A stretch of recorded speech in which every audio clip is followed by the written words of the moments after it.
E aí galera, tudo bem? Meu nome é Guinaldo, fui convidado pela Camafeu para vir dar uma aulinha de pintura digital aqui para vocês, mas antes deixa eu me apresentar, né?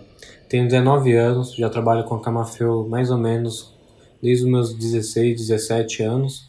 É, a partir do momento que eu comecei a ter aulas de Photoshop com o Enos, ele viu alguma proximidade do design que eu poderia trabalhar, já tinha algum conhecimento, então comecei a estagiar com eles nessa parte do design, certo?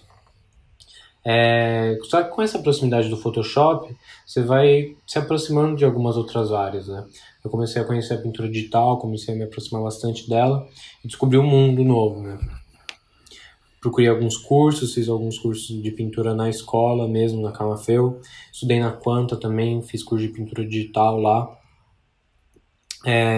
Hoje também trabalho como freelancer e no estúdio da Camafeu também.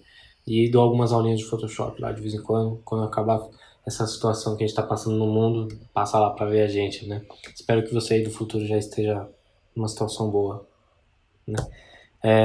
Mas vamos falar sobre pintura digital, né? Vamos falar de coisa boa, vamos falar de pintura digital. Hoje nossa estrelinha aqui do dia é pintura digital. Vamos começar para qual que é a utilidade, né, da pintura digital, né? A gente pode falar que ela é um facilitador, né? Por quê?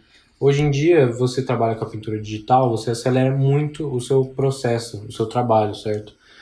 Hoje em dia, eu posso dizer que a maioria dessas artes que a gente vê são feitas digitalmente, certo? Hoje em dia é essencial para você estar dentro do mercado, você estar dentro da mídia digital. É essencial. Muito difícil uma pessoa consegue se manter dentro do mercado apenas com a mídia física, né? Existem algumas exceções, né? Mas para caso você queira realmente ingressar nesse mundo, é importante você ter um conhecimento digital, certo? Por quê? Isso você ganha muito tempo com o digital. As empresas gostam de pessoas que trabalham rápido, que trabalham com qualidade. Que são duas coisas que a gente pode encontrar nos programas digitais, como o Photoshop. A gente consegue fazer uma pintura rápido, porque a gente não perde muito tempo, e a gente consegue mandar para qualquer lugar do mundo com uma resolução de imagem boa, uma resolução aceitável, né? Uma resolução que vai ser adequada para qualquer lugar do mundo de uma forma fácil. Por isso que eu digo é um facilitador. Por que eu também falo que é um potencializador, né? Porque com o Photoshop você consegue aprender muito mais rápido sobre alguns fatores, né? Por exemplo, valores, cores, a gente consegue aprender muito bem no Photoshop. Mas a gente não pode esquecer da mídia física. Não esqueçam dela, por favor. Ela é muito importante. A gente tem que pegar na tinta, tem que sentir a tinta, tem que limpar um pouquinho de pincel lá.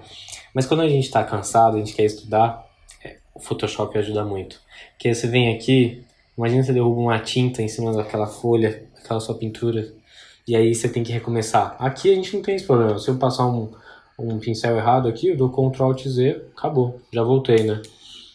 A gente tem essa parte que facilita muito, muito, muito, muito mesmo pra gente. Então, caso você já eu tenho um conhecimento já de pintura, quer aprimorar, recomendo você ir pro digital e estudar. Mas tenha em mente que é uma mídia física, não, desculpa. É uma mídia diferente, né? Porque ele é diferente da mídia física. Então, você vai ter que se acostumar com o seu tablet para desenhar, você vai ter que se acostumar com a caneta, com a sensibilidade, você vai estar reaprendendo a usar o pincel, a caneta, né? É um outro tipo, não é um pincel isso. É um pincel aqui dentro, mas aqui na nossa mão não, né? Então é importante você ter isso em mente. Mas você se adequando a esse formato, você consegue aprender com uma velocidade muito boa, recomendo. Mas agora vamos passar pro nosso teminha da nossa aula, né? Hoje que eu escolhi. Hoje eu escolhi falar sobre a iluminação. Por que eu escolhi falar sobre a iluminação, né? Aqui a gente tem um dos fatores muito importantes para pintura.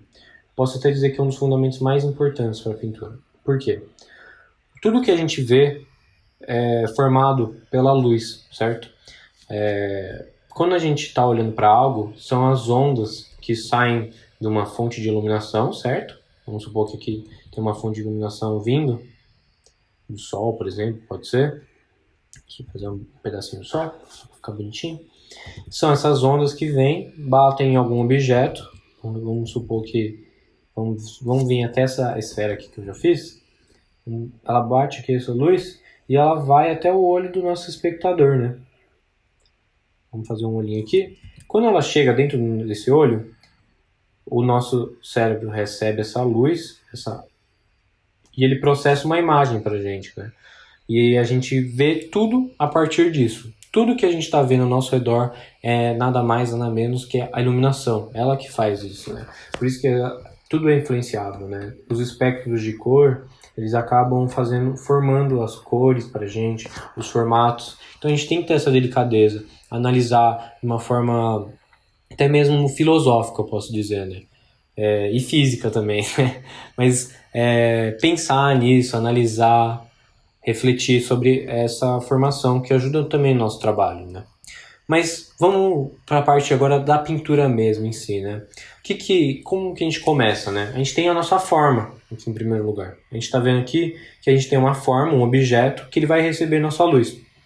Ele recebendo a luz, a gente vem aqui para o segundo passo, que vai formar uma região que é mais clara, podemos dizer assim, porque ela está direcionada diretamente para a luz. Uma luz, podemos dizer que é uma luz branca aqui, por exemplo, porque a gente hoje vai trabalhar apenas com preto e branco, porque eu acho importante a gente entender primeiro os valores, os formatos, a iluminação básica, podendo passar para a cor.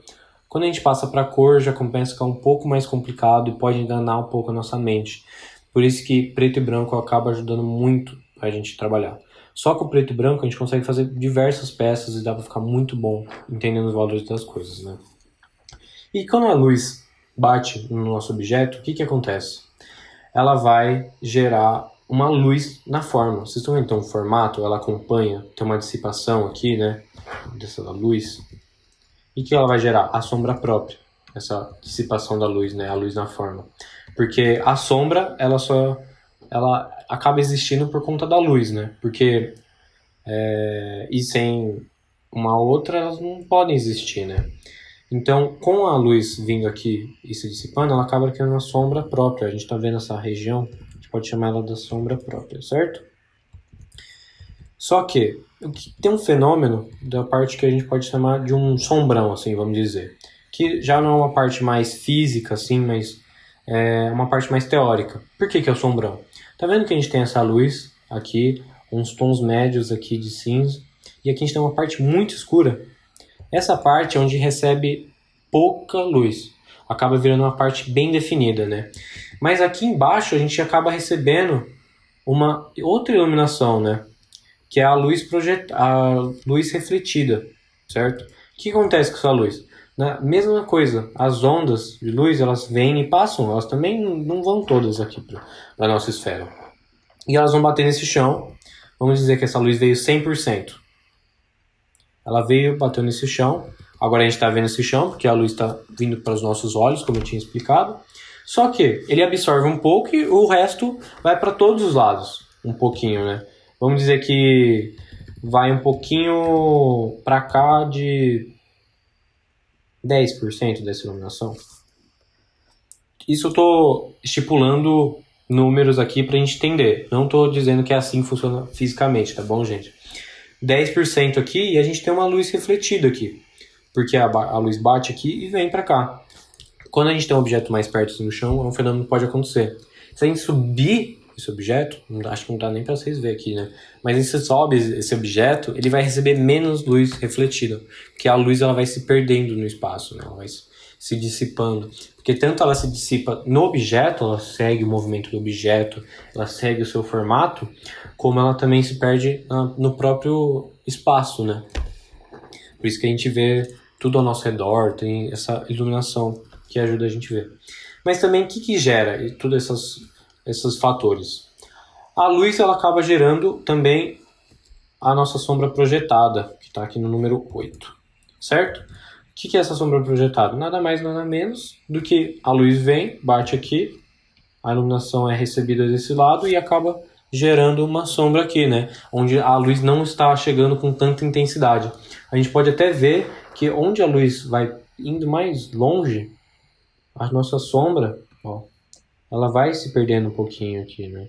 Olha como ela vai sumindo um pouquinho. E aqui ela tá bem dura. Por que ela tá dura? Porque a luz tá mais intensa, mais certinha ali, né?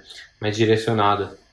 Aqui ela já se dissipa, tem um espaço para ela se prolongar, né? Importante essa ideia do movimento para a gente da luz, porque a gente consegue manusear as coisas, entender o formato das coisas com a luz, né?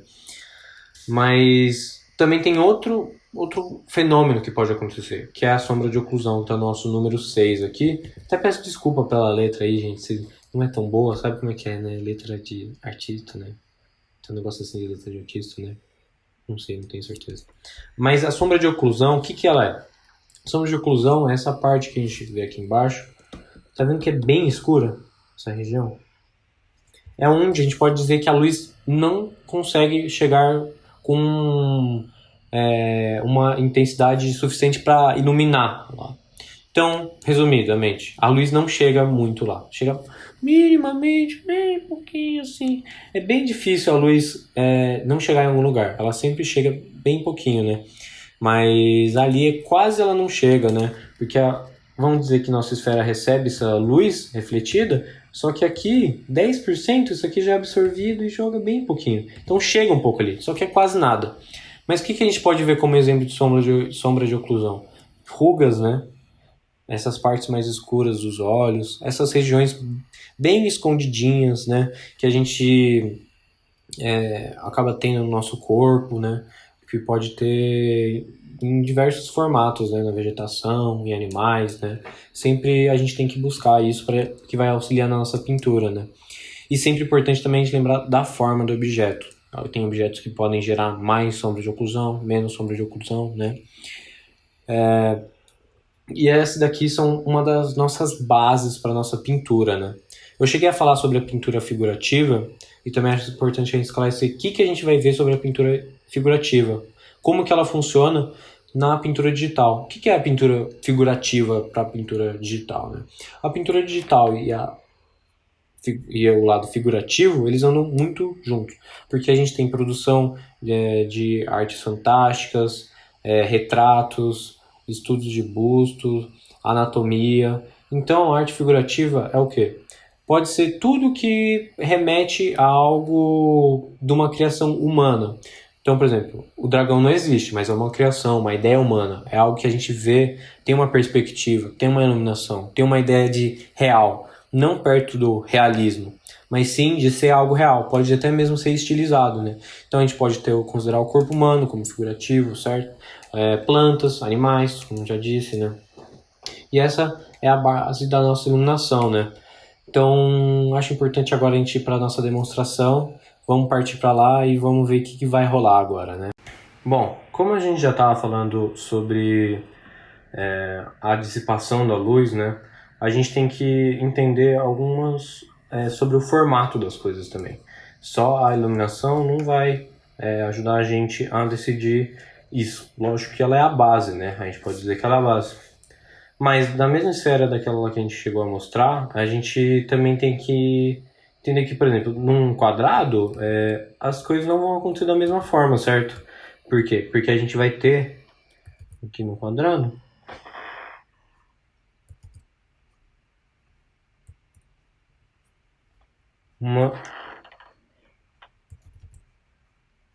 um fator que são as edges, né, que a gente chama, que são essas partes duras que a gente tem aqui, né? Aqui no quadrado a gente tem esse fator. Lá na esfera a gente acaba não lidando com isso.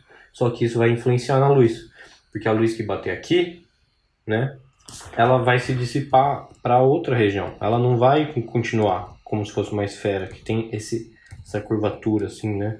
Nesses lados. A gente pode até encontrar uma esfera aqui dentro, né? Mas ela não vai ter isso. Então provavelmente a gente vai ter cores mais duras, né? Aquilo lá a gente trabalhou com tonalidades com um degradê. Se a gente for avaliar aqui, a gente pode ter aqui. Vamos supor que a iluminação está vindo dessa direção, certo? A gente aqui vai ter uma cor mais escura, certo?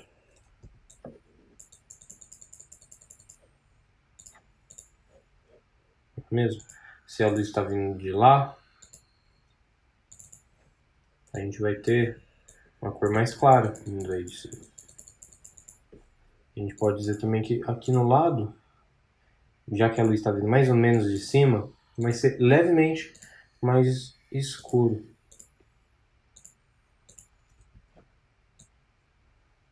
Porém, ainda não vai ser esse lado que está completamente contra, né, a luz.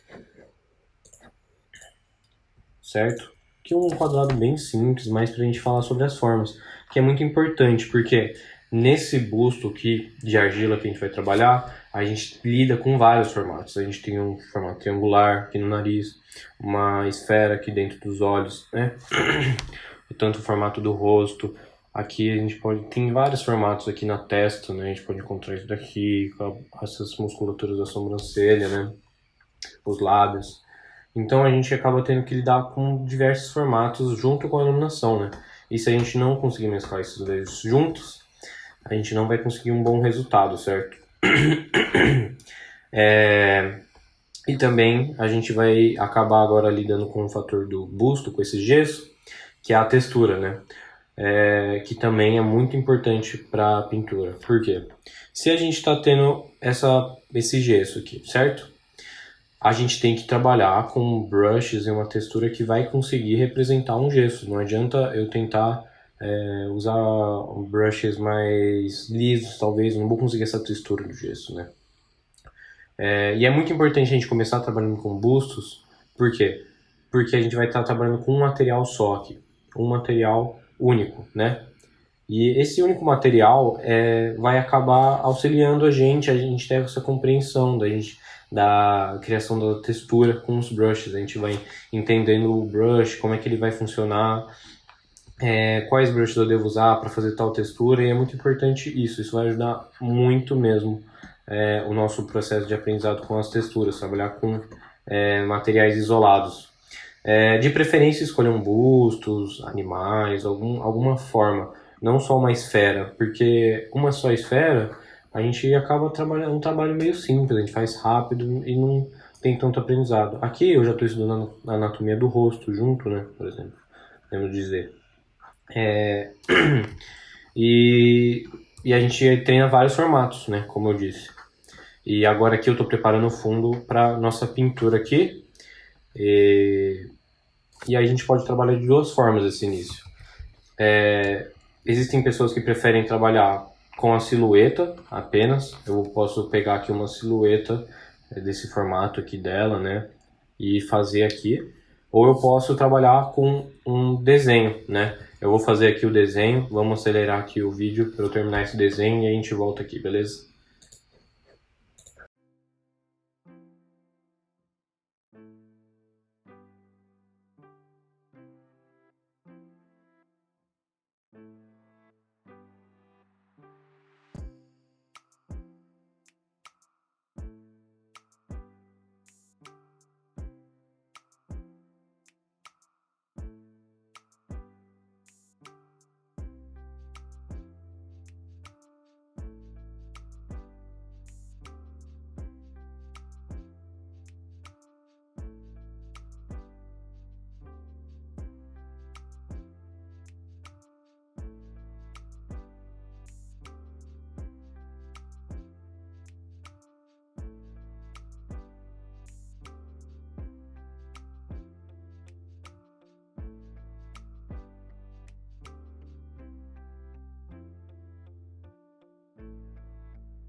Lembrando que o nosso desenho, ele não precisa ficar exatamente, né, como a nossa referência. Por quê? Aqui a gente não está buscando a maestria da gente poder copiar um desenho, né?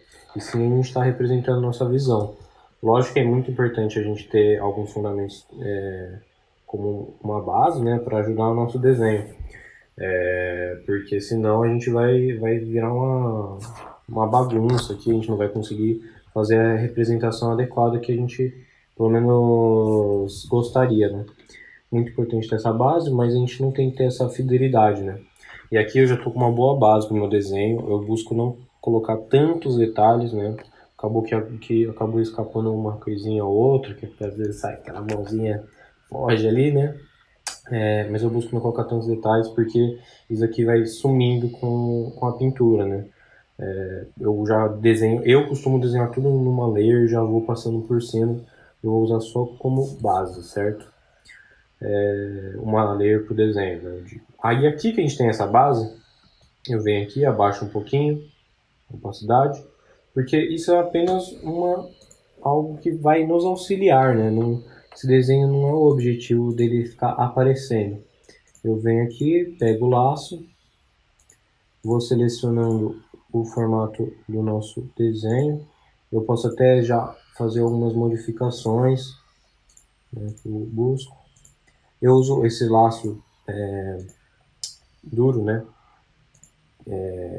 Porque eu prefiro ele, que eu acredito que com pequenas seleções você consegue encontrar diversos formatos dentro desse laço e você não consegue se embananar com ele, se perder ali no meio das coisas, né? E pelo fato da argila, a gente pode ver que aqui tem umas partes mais duras, assim, nesses cantos eu consigo trabalhar com esse laço também, né? Pescoço. Nessa referência também é uma moça com um busto com o pescoço meio alongado, né?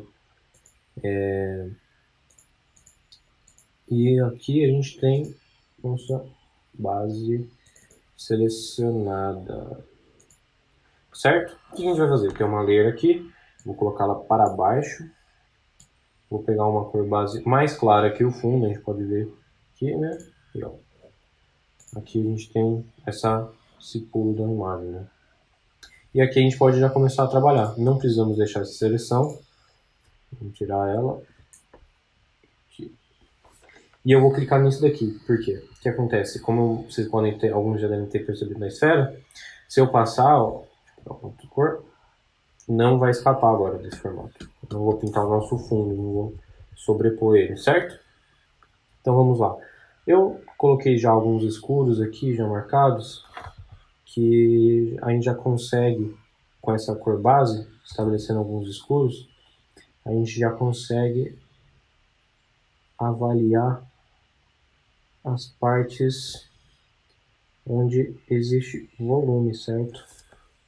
Dessa forma.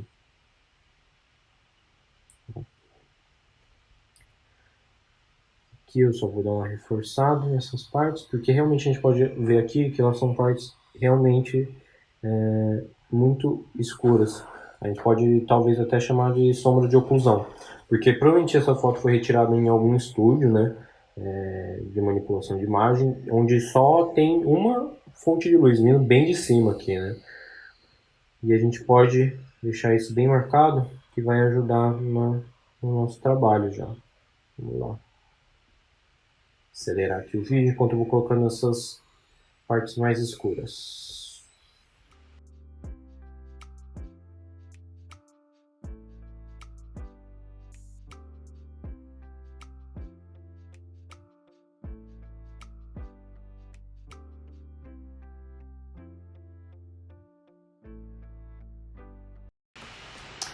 Voltando aqui, uma das coisas que eu posso usar nessas áreas mais escuras é usar o laço. Eu venho aqui, seleciono esta região, que é uma massa bem de bastante conteúdo mais escuro, né? Eu posso vir selecionando aqui tudo isso, um laço. Apertando Shift eu posso colocar mais seleção, então já seleciono essa parte da orelha aqui. Pego um brush, aumento e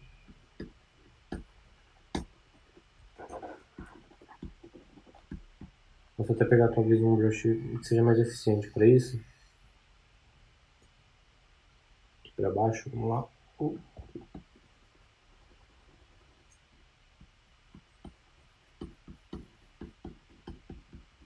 Pronto.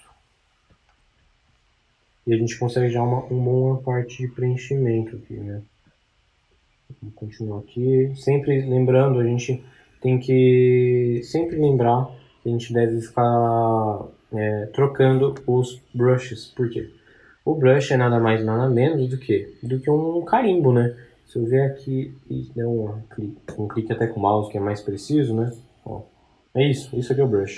O que acontece? O brush ele pega esse carimbo, ele repete várias vezes e ele cria essa ideia dessa movimentação, como se fosse um pincel, né? Acho que a gente pode até aqui, se a gente for olhar, parece que ela tem uma base um pouco mais escura, né? A gente pega um brush, isso dá um pouco de textura até para a pintura, né? Jogo umas cores mais perdidas aqui e a gente pode continuar marcando nossas partes mais escuras, né? Aqui, vamos continuar. A gente pode ir pegando aqui, se pudesse. E sempre é importante a gente ir com calma nessa parte, avaliar bem o que a gente está fazendo, porque é muito importante a gente cuidar do que a gente está vendo, né? Às vezes a gente pode começar uma produção e a gente não repara no que a gente está fazendo. A gente acaba automatizando, principalmente às vezes a gente tem que ficar um dia inteiro pintando, um dia inteiro produzindo, a gente acaba meio que criando uma barreira, assim, digamos, a gente fica no automático, produzindo, certo? Vamos dar um zoom aqui para trabalhar, ver um pouquinho melhor os detalhes já. Mas também sempre é muito importante na pintura a gente trabalhar de longe. Sim, a gente vai vendo os volumes que a gente está trabalhando, certo?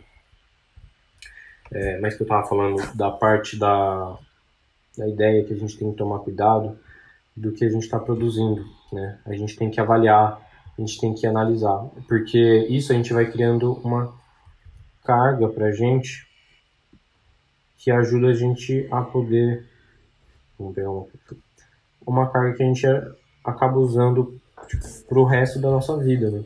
A forma que a gente desenha um olho, a forma que a gente desenha uma boca, e principalmente analisar o trabalho de outros artistas que acabam acrescentando nisso, né? Vamos lá, aqui também vou usar o laço nessas regiões, porque o formato do pincel não colabora. Então a gente acaba usando a textura aqui e o formato de uma solução que eu escolho, né? Dessa forma a gente consegue as duas coisas, né? Tanto a textura quanto um formato. E a gente vai trabalhando para a gente conseguir um bom resultado disso. A gente vai indo, voltando, trabalhando nessa parte aqui, né? E conforme as coisas vão indo e indo, a gente consegue analisar que vai surgindo o formato da nossa pintura, né?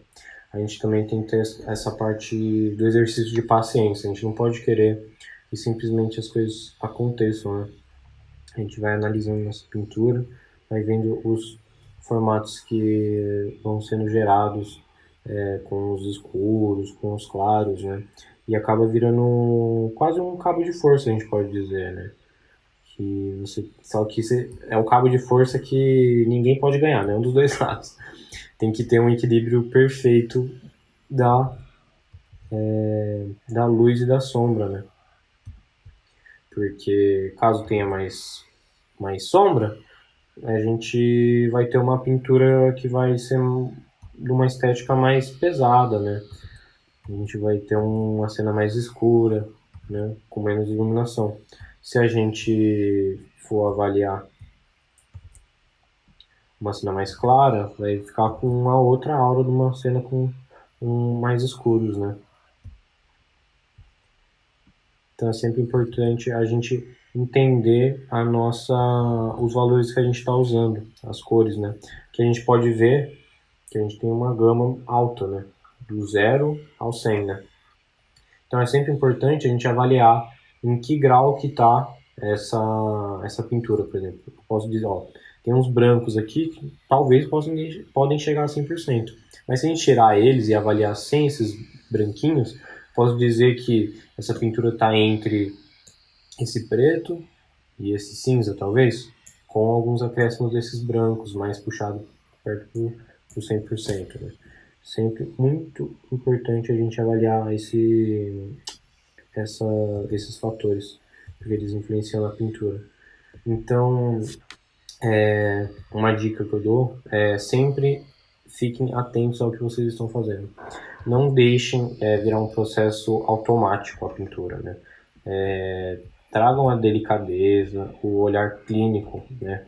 Muitas vezes a gente fica muito querendo já chegar em algum resultado e acaba criando algumas barreiras que não ajudam no trabalho, né? Pelo contrário, elas acabam atrapalhando, né? E com a iluminação a gente pode ir aplicando essas técnicas que a gente vai aprendendo e vai analisando, né? Bom, vamos continuar lá, vamos dar mais uma acelerada aqui.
Bom, voltando aqui, a gente pode ver que eu estou usando, algumas vezes eu acabo usando o laço, né? E uma dica que eu posso dar também para vocês, quando vocês usam o laço, se a gente apertar o Ctrl H, a gente vai sumir com a seleção. Só que ela não deixou de estar selecionada. Então, a partir do momento que eu passar aqui, ó, eu acabo vendo como é que vai ficar sem esses pontilhados, né? Isso acaba auxiliando para a visão, né, de como vai ficar a nossa seleção. Bom, já estou terminando de colocar os valores aqui, bases, né, para a gente começar a trabalhar essa parte da renderização da pintura, né? E o que seria essa parte da renderização? Que seria essa parte onde a gente busca os detalhes, coloca essas rachaduras, fiozinhos de cabelo, né? A gente pode ver que esse esboço, ó, ele vai sumindo, né? Ele vai sendo completado ali, por isso que é muito importante a gente colocar apenas os traços mais necessários, onde a gente acredita que eles vão acabar sendo preenchidos, né? Muito importante isso. E aqui a gente vai usando as ferramentas que eu estou usando então até agora. Eu usei o brush, uma pasta que eu tenho aqui de brush, usei o laço e a borracha. Ctrl Alt Z, amém, Ctrl Alt Z, obrigado por tudo, né? Que acaba salvando a gente aí todos os dias. E agora eu vou começar a usar bastante o conta-gotas. Por quê? O conta-gotas ele pega uma das cores da região que a gente escolhe, certo? Como imagino que vocês já devem ter esse conhecimento. E com isso a gente consegue trabalhar uma mistura das cores criando uma renderização, né? Vou até trocar de brush, que eu já estou bastante tempo trabalhando com isso. Às vezes a gente pode até trabalhar uma seleção de brushes que a gente acredita que vai usar nessa pintura, né? Putz, acho que esses brushes aqui vão ser adequados para essa pintura. Parece que vou usar esse e esse daqui, sabe? Para vocês não ficarem perdidos. Mas também é muito importante a gente testar, né? Pega um brush ali, joga ali para ver o que dá, né? Não custa nada, a gente tem um Ctrl+Z e ele vai salvar a nossa pele sempre que a gente precisar, né? Ele vai estar lá pra gente. Às vezes não, o Photoshop pode travar também. E aí as coisas ficam tristes. Bom, não vamos pensar nisso. Vamos voltar aqui para nossa pintura. Agora, ó, tá vendo que eu estou usando bastante o Alt, quase não estou usando aqui. Só que é muito importante também no início, quando vocês estiverem fazendo, da pintura, usarem isso daqui. Aqui vocês têm mais controle dos valores, a gente não vai cair em uma armadilha. E aqui vocês vão aprendendo sobre o Photoshop, vendo as nuances dele, né?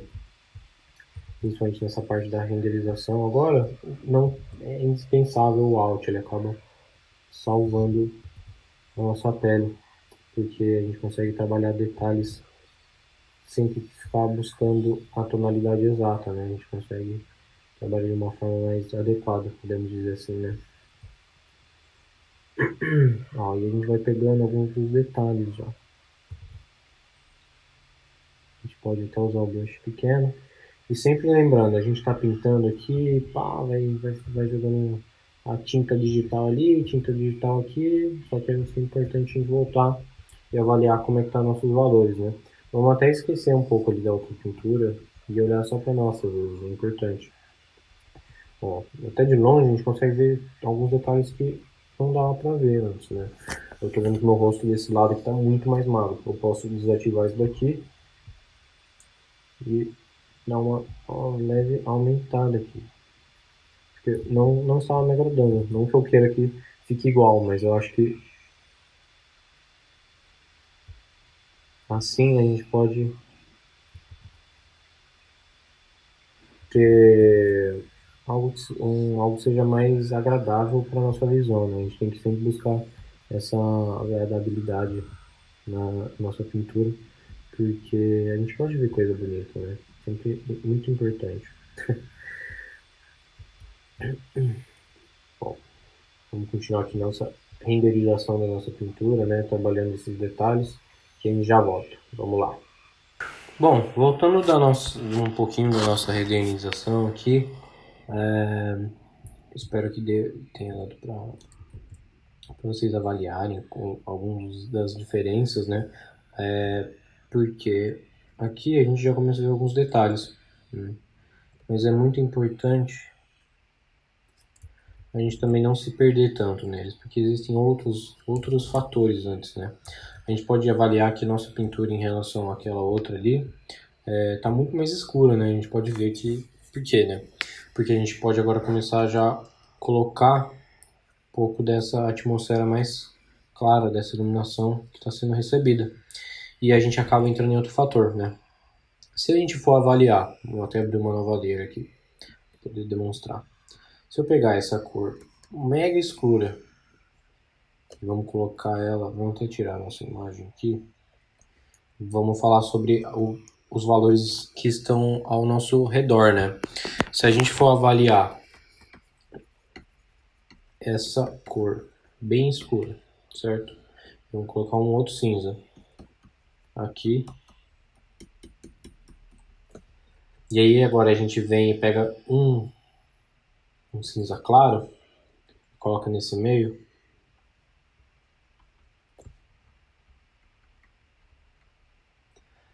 A gente pode ver, parecer no nosso cérebro que esse daqui é mais claro do que esse, não é? Sendo que eles são exatamente a mesma cor. Isso que eu deixei uma variação baixa, assim. A gente pode ver que esse cinza aqui não é tão distante desse preto, né? Mas imagina isso, só que em coisas mais extremas, né? Um cinza claro pode virar um cinza escuro, dependendo de onde ele estiver, né? Se eu pegar esse cinza aqui, ó, e passando esse branco, eu consigo trabalhar algum formato, trabalhar uma iluminação aqui, certo?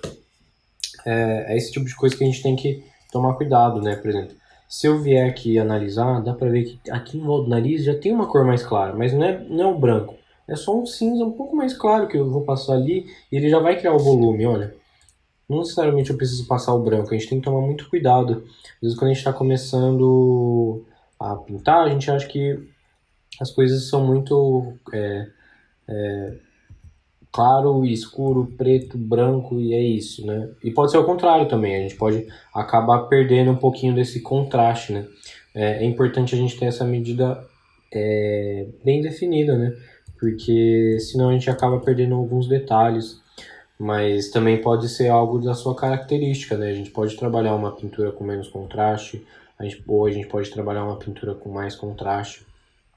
Eu costumo trabalhar com coisas com contrastes fortes, porque eu acredito que é alguma característica que eu gosto, né? Eu gosto de trabalhar com contrastes fortes.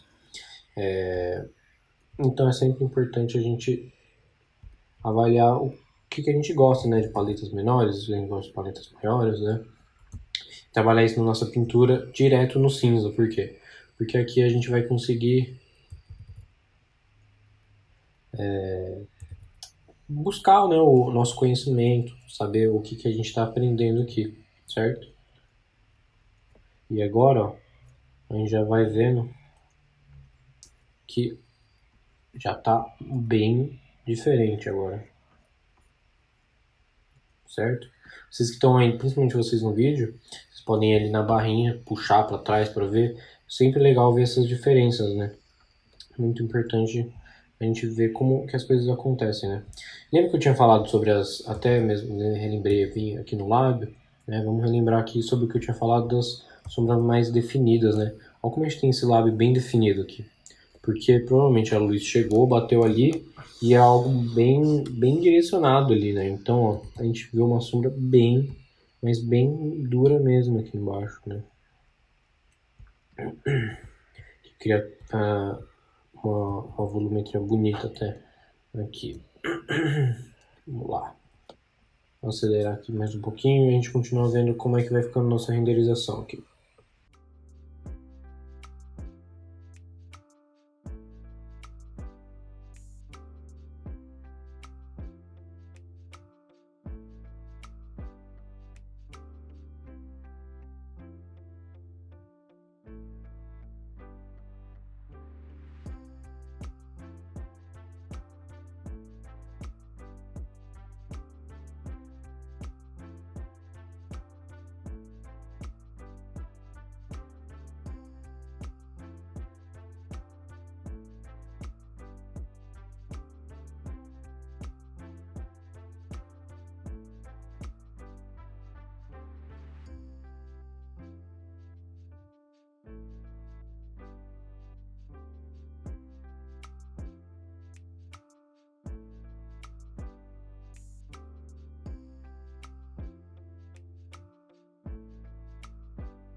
Bom, o que eu acabei de fazer aqui na minha imagem? Eu acabei de flipar ela. Por que a gente faz esse tipo de coisa? Agora que eu já tenho tudo muito bem estabelecido na minha imagem, eu estou vendo ela de outra forma, né? Que ela é ao contrário. E aqui a gente agora estabelece uma nova visão sobre essa pintura, né? A gente vê alguns erros que a gente não conseguia ver, agora a gente consegue ver, né? Tem detalhes aqui que a gente não conseguia ver antes, e agora a gente consegue ver e consegue arrumar eles, né? Por exemplo, esse nariz está muito curvado, né, em relação. A gente pode arrumar ele aqui, simples traços já consegue arrumar. Às vezes, dificilmente a gente vai conseguir consertar muito a sua pintura, né? Só se ela tiver com alguns erros, né? Muitos erros que acabam incomodando seus olhos, né? Mas dificilmente ela vai mostrar muitos erros, né? Mas de qualquer forma, é como se fosse um esclarecedor. Muitas vezes a gente acaba virando e vê muitas coisas. A gente vê muitos detalhes que passavam desapercebidos, né? Por exemplo, esse nariz, a volumetria do olho aqui, certo? E a gente consegue ir arrumando por conta de flipar. E a gente pode continuar com esse processo até o final da nossa pintura. Vai flipando, joga para um lado, joga para o outro. Até o momento que você já nem lembra mais qual lado que é o lado certo dela já. E você fica com qualquer um dos lados, porque flipada de um lado ou de outro dá na mesma coisa. E isso é muito bom, porque quer dizer que nosso cérebro já conseguiu acostumar bem com essa imagem e ela parece estar bem detalhada, com os detalhes nos locais adequados, né? Isso é muito bom para nossa pintura, né? Só que agora a gente já está chegando num estágio da pintura em que já está tudo muito bem definido, né? Como eu tinha falado. E a gente pode colocar as nossas luzinhas, que também são conhecidas como os highlights, né? A gente pode ver uns highlights aonde? Aqui, principalmente nessa região do nariz, aqui embaixo da boca, né? Aqui nessa parte de cima, que a gente pode começar a trabalhar essa luz, né? Ela vai trazer se dá um ar, uma sutileza, uma beleza assim para a pintura, né? Que passa a ser atraente para os nossos olhos, né? Bom, vamos lá colocar, vamos ver aqui, vamos avaliar aqui nossa pintura, ver como é que tá, o formato dela. E a gente pode pegar, vamos pegar aqui, um branco aqui. Sempre lembrando que não é muito bom pegar 100%, dificilmente a gente vai ter 100% do branco, né? Principalmente colocando como aquela explicação breve que eu tinha feito. Só de eu já pegar uma um branco bem alto, assim, num cinza mais escuro, assim, já vai realçar muito mesmo ele, né? Aqui a gente já pode ver que ele tem um realce forte aqui. A gente pode pegar também, passar assim um pouquinho, para ter uma impressão de que o brilho está sendo uma refletido, né? E é um processo que a gente tem que tomar muito cuidado mesmo, porque ele é delicado, a gente não pode exagerar nesses brilhos. Muitas vezes eu vejo muito trabalho de quem está começando, alguma coisa assim, o pessoal, ela vem e pega assim, coloca uns highlights e vai colocando, vai colocando. E aí quando você vai ver, a pintura da pessoa tá um brilho só, né? Lógico que pode ficar interessante em algum momento, né? A gente trabalhar. Principalmente porque a gente vai estar trabalhando com contraste muito forte. Só que às vezes esse excesso pode estragar a pintura, por exemplo. Olha isso. Pode ter ficado interessante de alguma forma? Pode, mas não é o que eu estava buscando, não é os valores que eu estava procurando, né? A gente pode agradecer agora o Ctrl Alt Z aí, por poder voltar. Obrigado, Ctrl Alt Z. E aí, a gente pode ir trabalhando, às vezes a gente pode ir aumentando um pouquinho esse branco, né? Sempre com muita sutileza. Porque agora é fácil a gente conseguir estragar nossa pintura e nem reparar. Lógico que a gente sempre vai ter o fator digital do nosso lado para nos ajudar. Mas é muito importante a gente sempre lembrar que a gente está tentando aprender também, né? Então não é muito bom a gente ficar procurando, vou fazer de qualquer jeito porque eu posso voltar. Não é bem assim, né? Vamos analisar a pintura, ver o que ela está oferecendo pra gente. A gente está aprendendo com ela, né? E que ela é a nossa professora nesse momento. A gente tem que avaliar ela, né? Tem que ver se ela está sendo adequada, se ela está ensinando o suficiente pra gente. E a gente tem que deixar ela nos conformes pra gente aprender com a pintura, né? Ela que ensina a gente, né? Também tô tentando ajudar vocês aqui hoje, né? Bom, mas ó, como esses realços vão dando um charmezinho pra nossa pintura, né? Também posso ir voltando aqui para os outros. Não preciso ficar só em um setor agora, né? Falar, agora estou no setor do highlight. Não, pode voltar, arruma. Porque o highlight também, ele traz algum ar de volta, né? A gente vai avaliando algumas coisas que podem ser arrumados nesse período que a gente está colocando aqui, né? Vamos lá.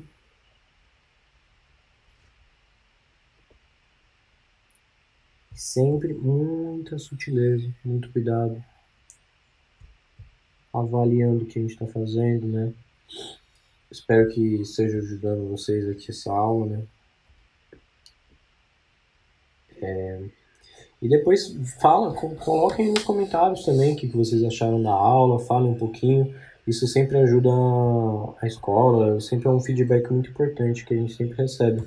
Porque vocês se comunicando com a gente tem uma noção melhor do que vocês estão querendo, o que está acontecendo, o que a gente pode melhorar, o que pode fazer. E é sempre muito importante ter vocês, né? Porque vocês são o nosso público amado do nosso coração. Estamos morrendo de saudade de vocês aí da escola. Logo mais vamos voltar. E o canal vai continuar, lógico. Logicamente. Ó, e a gente vai vendo que ele vai dando mais volume para as coisas, né? O highlight.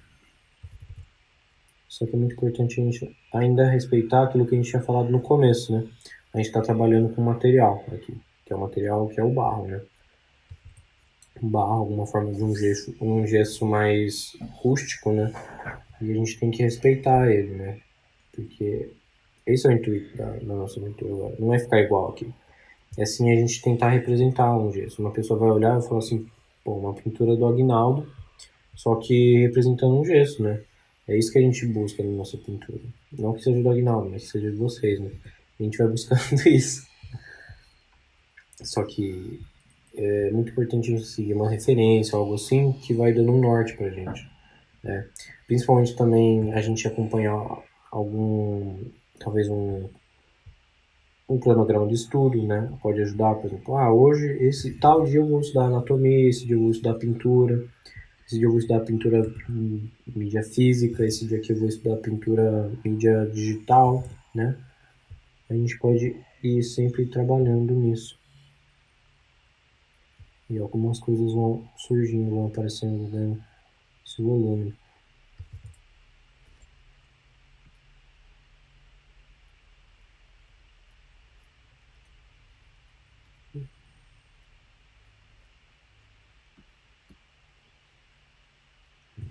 Bom, aqui tem esses volumes, mas eu ainda não coloquei esses outros escuros, né?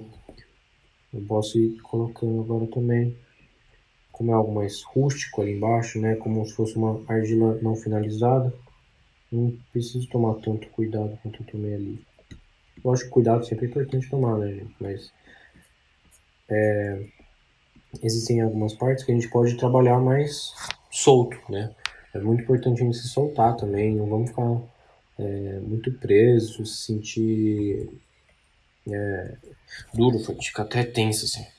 Tremendo ali com a pintura. Não, vamos, se solta, sente um pouco também a pintura. Da mesma forma que é importante a gente sempre estar ciente que a gente está pintando, que a gente está avaliando algo, a gente tem que ter ciente que também é importante se soltar, né?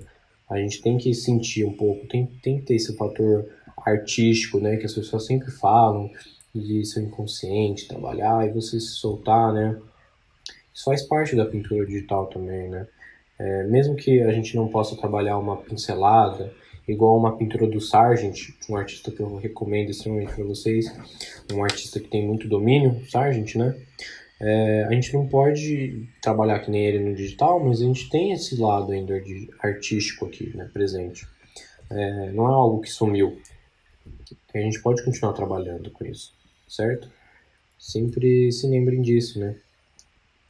Aqui, como eu vou trabalhando com dois brushes, com uma camada aqui embaixo, e eu vou com o outro fazendo outros detalhes. E sempre aumentando o tamanho do brush, girando ele para pegar, usar 100% dele, né? E a gente não ficar com aquele negócio monótono, aquela coisa igual de sempre, né? Muito, muito importante mesmo, gente. Sempre variando, porque a gente não pode ficar preso nisso, certo? Então, vamos lá. Olha como aqui vai dando volume, vai dando aquela ideia. Eu nem tô tão preso quanto deveria fazer o rosto aqui. A gente já vai ganhando esse formato sem muito esforço. Por quê? Porque aqui é um negócio mais rústico, né? A gente pode trabalhar da nossa forma, da nossa visão, de um jeito solto, livre, leve, solto, né? Aqui, vou até abrir ali. Então, vai trabalhando e as coisas vão acontecendo aqui. Trabalhando sempre o volume aqui.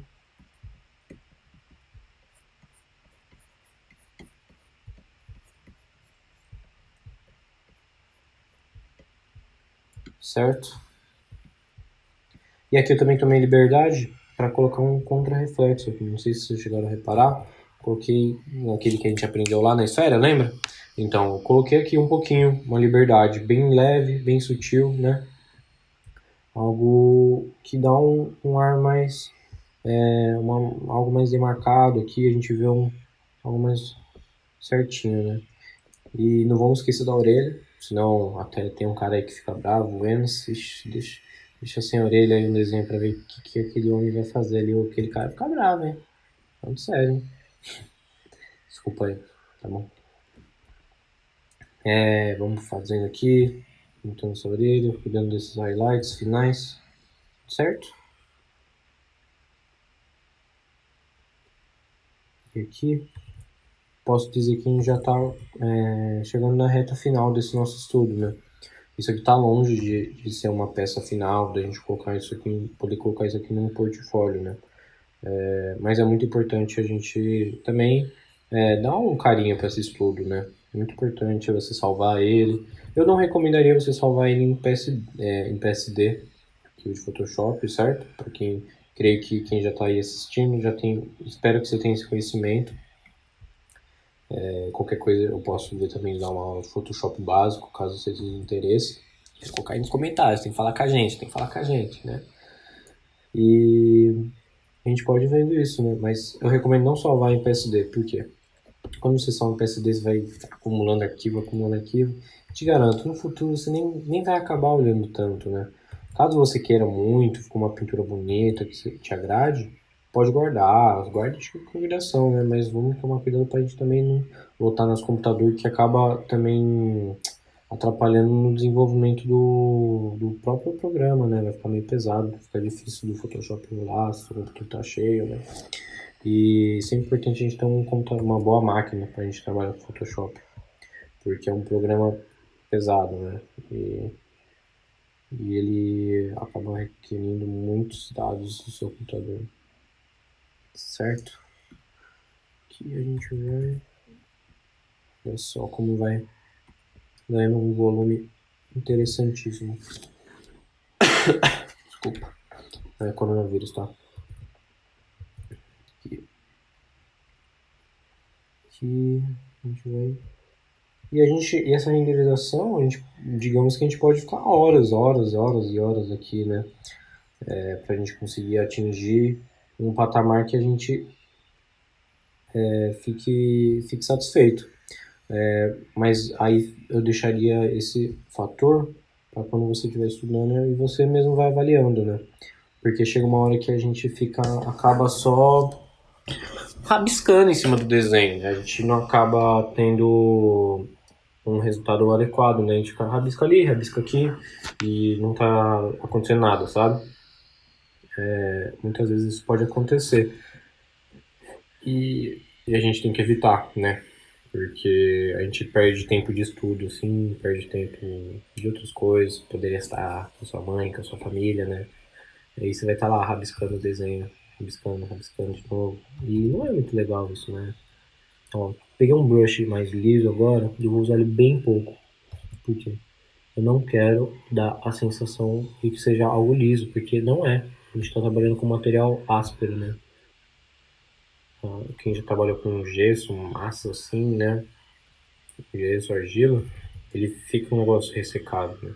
Se eu trabalhar com esse daqui, vou dar uma ideia de algo liso, ó. Se eu trabalhasse aqui em cima, perde essa nossa textura, né? Certo? Eu vou usar ele bem pouco aqui, só para dar um pouquinho desses detalhes, né? Também é importante nós sempre trabalhar um pouquinho de tudo aqui. Como eu disse lá no início, não usem apenas um brush, 2 brushes. Tentem no mínimo usar 3 brushes em uma pintura. É o que eu recomendo, porque a gente acaba criando essa ideia da pintura mesmo, né? Se esse é o seu ideal, você quer parecer mais com o Sargent, use mais de um brush, né? Dificilmente você vai conseguir só usar um brush. Lógico que você consegue fazer uma boa pintura, um bom estudo com um brush, né? Mas eu nunca falei tanto brush na minha vida, né?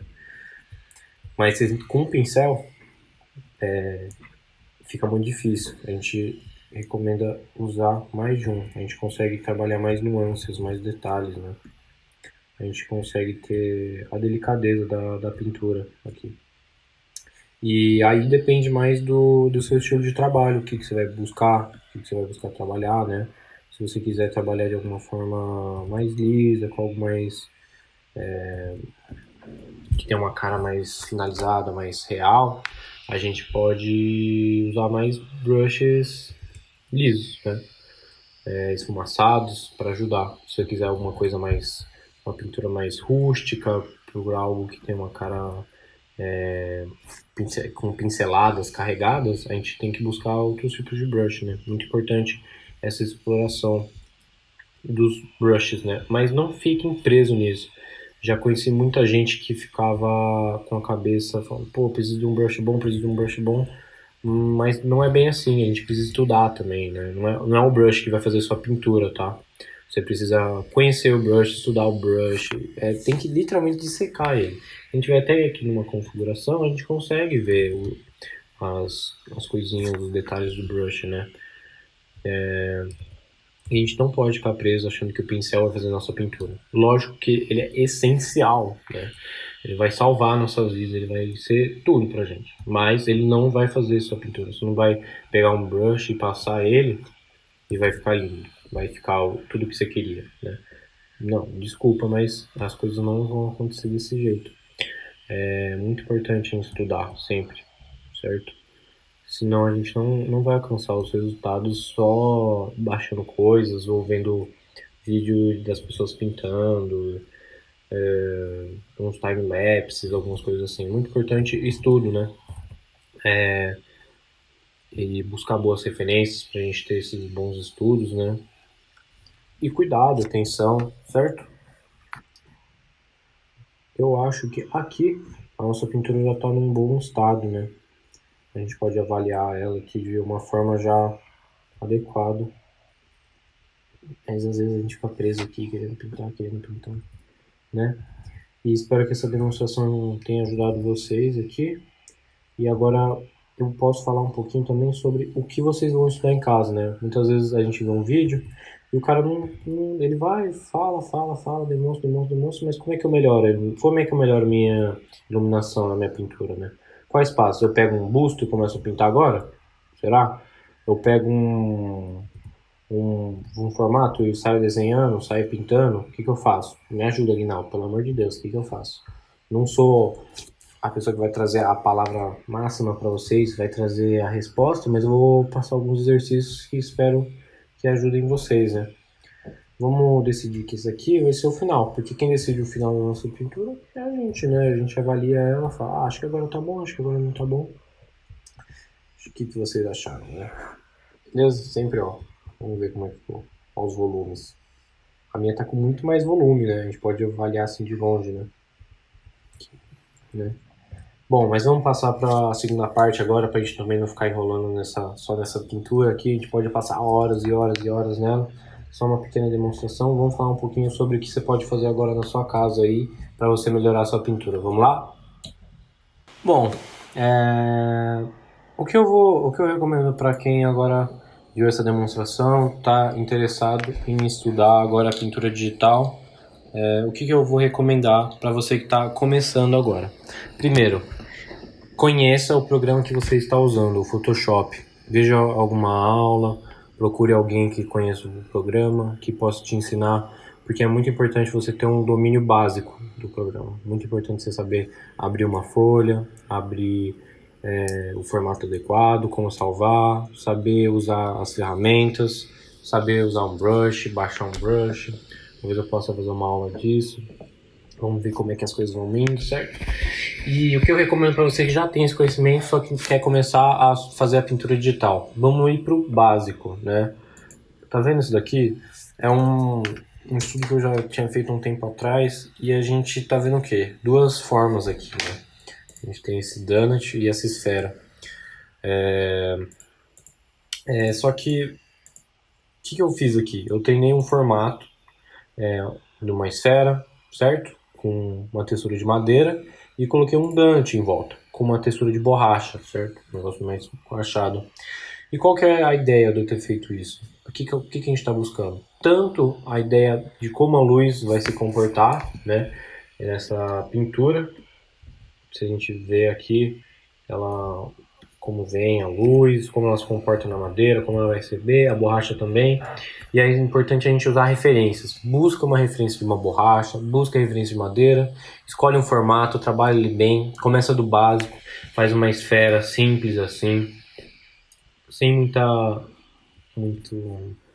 firula. Tenta trabalhar o básico, você que está começando. Busca formatos, cone, esferas, quadrado, triângulo. Sempre busca o formato e busca a referência. Não pedir arrego, você não vai estar sendo menor por estar vendo uma referência. É muito importante a gente ter isso, né? A gente tem que ter essa carga na cabeça, né? A gente tem que ter isso na nossa mente, porque sem isso a gente não vai conseguir avançar para um busto, por exemplo. A gente tem que ir criando essa carga, né? Eu até mexi mais um pouquinho aqui quando eu fui fazer esse corte aí, até peço desculpa, gente, mas a gente tem que sempre ter isso em mente. A gente tem que ter uma visão em que a gente vai adquirindo as coisas. Por exemplo, se eu falar para você desenhar um cavalo agora, você não vai lembrar a anatomia dele. Pode ser até que você saiba, mas a gente não vai lembrar, a gente tem que ir criando dessa carga. É algo que vem aos poucos, a gente não pode ser afobado com a pintura, com o desenho, com nenhuma forma de arte, né? É muito importante a gente ter esse cuidado. Eu recomendo você aí que está em casa, busca essas formas básicas, certinho? Você que está começando. Caso você já esteja um pouco mais avançado, passe para bustos depois, de apenas um material, porque aí a gente trabalha apenas uma coisa, um material, já tem mais fatores, né? E qualquer outra dúvida, eu vou estar disponibilizando aqui para vocês. Podem me chamar no Instagram, em qualquer rede social, Facebook também. Nos comentários também, vou buscar responder os comentários. Qualquer pergunta, qualquer coisa, podem me chamar, mando referências caso seja necessário. Estou disposto a ajudar vocês, estou aqui como um professor para vocês e poder ajudar vocês, né? Espero que essa aula tenha ajudado vocês, que vocês tenham saído felizes, com conteúdo bom, que vocês possam usar. E espero que consigam aplicar isso no Photoshop. E como eu já disse, podem me chamar, estou disponível para qualquer coisa, só chamar a gente. Obrigado pela atenção, obrigado para você que ficou até aqui no final e bons estudos. Até mais.